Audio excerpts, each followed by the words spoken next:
Okay, picture this.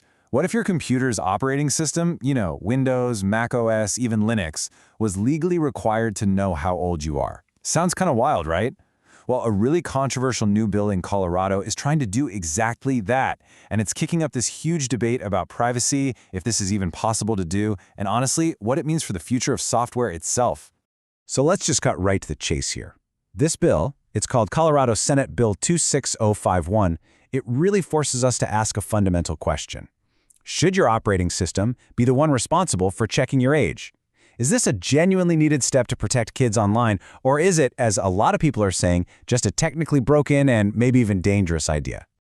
All right, here's how we're going to break this down. First, we'll look at what the bill is actually proposing. Then we'll get into how it's supposed to work. After that, we'll dive into why so many tech experts absolutely hate it, the whole Linux problem, and what's really at stake here. Okay, first up, the proposal. Let's get into what this bill actually is and who's pushing for it. So this bill comes from Colorado Democrats, specifically Senator Matt Ball and Representative Amy Paschal. And here's the core idea. They want to force operating system makers, we're talking to big guys like Microsoft and Apple, to build some kind of interface that asks for your age when you first set up an account. All right, so how is this thing actually supposed to work? Let's look at the mechanics of it. It's basically a four-step process. Step 1, you give your age to the operating system when you're setting up your account. Step 2, the OS doesn't store your exact birthday. Instead, it creates this thing called an age signal. Think of it like a category. Then, Step 3, when you download or open an app, that app can ask the OS for that signal. And finally, Step 4, the OS just sends back the signal. The whole point is to have one central system for this, so every single app doesn't have to build its own. And these are the actual age brackets they're proposing. You've got under 13, 13 to 16, 16 to 18, and then 18 or older. Now this is a really important detail, because the bill isn't saying your OS should send your exact birth date to every app you open. No, it's just supposed to send a signal that says this user is in bracket 2 or bracket 4. It's supposed to be a nod to privacy. But, as we're about to see, that doesn't fix the bigger issues. So, that all might sound kinda reasonable on paper, right? Well, not so fast. The tech community has pretty much universally come out against this, with critics basically calling it a complete and total mess. And people are not holding back. One commentator from Switch to Linux just flat out said, "This is stupid. It is unenforceable." And that really captures the feeling from a lot of experts. They're basically saying that the people who wrote this law have no idea how software, the internet, or operating systems actually work. And this right here is probably the biggest, most glaring problem that critics point to. The bill requires what's called age attestation, not age verification. And that difference is everything. Attestation just means you say how old you are. Verification means you have to prove it, like with an ID. So this law doesn't require any proof at all. You just type in a birthday. Critics are saying this makes the entire thing pointless. It's literally just a high-tech version of that old website pop-up that asks, "Are you over 18?" And we all know how well that works. And if that wasn't enough, there's this other totally wild part of the bill. There's no grandfather clause. In fact, it's kind of the opposite.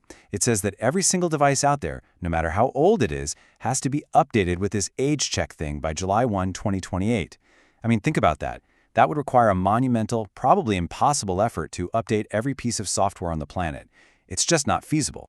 Now, all of these problems really come to a head when we start talking about what might be the bill's biggest blind spot, the entire world of open source software, and specifically Linux.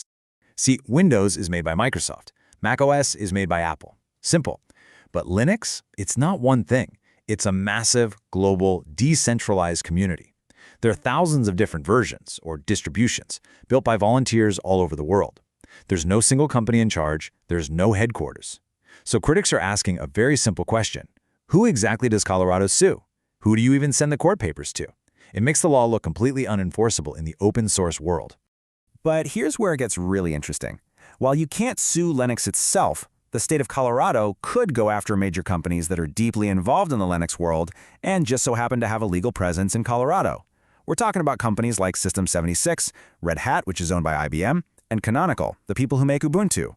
So all of a sudden, this seemingly unenforceable law has some very real, very big corporate targets. So, okay, beyond all the technical talk, what are the real-world costs and consequences here? What does this all actually mean if it passes? Well, for starters, let's talk money. According to the state's own official estimate, it's going to cost Colorado's government agencies almost $250,000 just to update their own apps to follow their own law. Yeah, you heard that right. And then you have the penalties for everyone else. We're talking about a potential fine of $7,500. Now, that might not sound like a lot, but it's $7,500 per minor, per intentional violation. Think about a small app developer, an open-source project. A handful of those fines could literally bankrupt them. One person called it a corporate ending fine, and that's not an exaggeration. And this really gets to the heart of what the biggest critics are worried about. They say this isn't really just about protecting kids. It's about setting a really dangerous precedent. It's a slippery slope. If the government can force a feature like this into the core of your operating system, what's next? They argue it opens the door to building surveillance and control features right into the bedrock of the devices we use every day. So at the end of the day, we're left with a really big question.